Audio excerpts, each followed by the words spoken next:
Now, if you are just joining us, in the past few minutes, the Ministry of Health has confirmed it's investigating 2 more possible cases of COVID-19 related to Auckland's Pullman hotel. The returnees completed their managed isolation in the same facility as a 56-year-old woman who also tested positive for COVID-19 after leaving the hotel. The ministry says the 2 former returnees in question both returned a positive test for COVID-19. However, it is yet to be confirmed if they are recent or historic infections. Further urgent testing has been carried out this evening, and both individuals are currently self-isolating at home. The Ministry of Health has declined requests for an interview, but joining us now is microbiologist Siouxsie Wiles.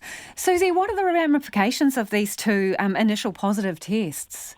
Well, it sounds from the statement like there might be what we call weak positives. So that's when the test does come up positive, but not straight away. And that can indicate either the very start of an infection or can be somebody who's had an infection in the past. And this is just sort of the remnants of the viral RNA that, are still around, that are being dealt with by the immune system. So both of those 2 things are really, really important. And that's why further testing is being carried out to confirm that. So if it's a historical case, then this is obviously somebody who's had COVID in the past, is not infectious.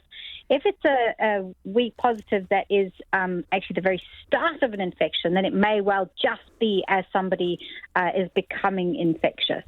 So at the moment, we just need to wait and watch what happens with this. I mean, remember, the Ministry of Health don't confirm cases until they have actually clarified is this a case or not, and inform the people involved. So hopefully, we'll hear more by later tonight.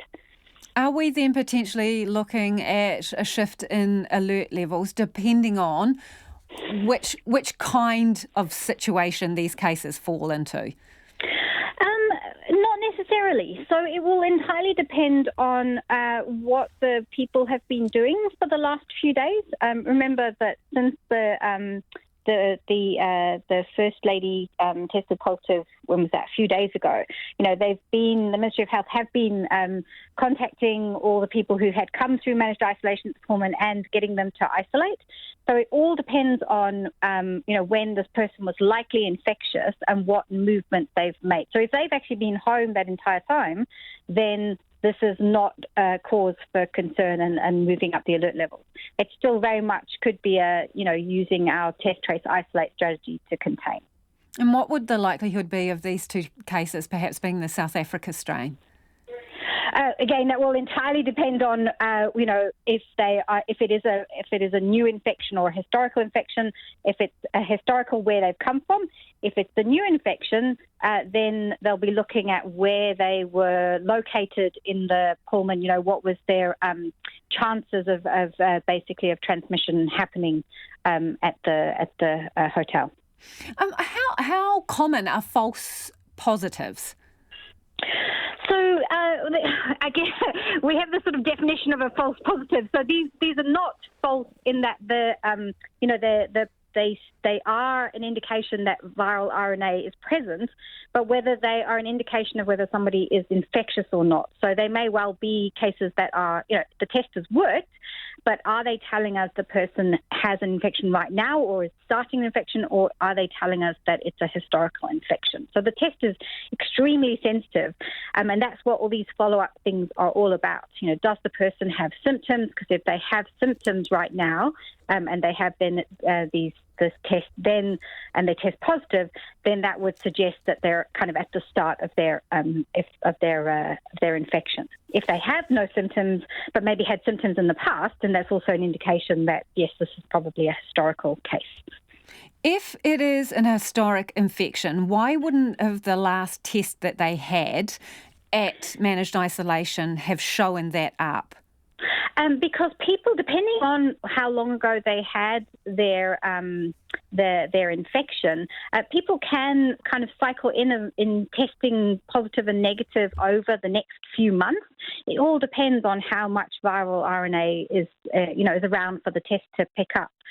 So we've seen this. There's been lots of reports of this overseas where people can, over a period of 2 months, one day test positive, the next day test negative, but they're not infectious.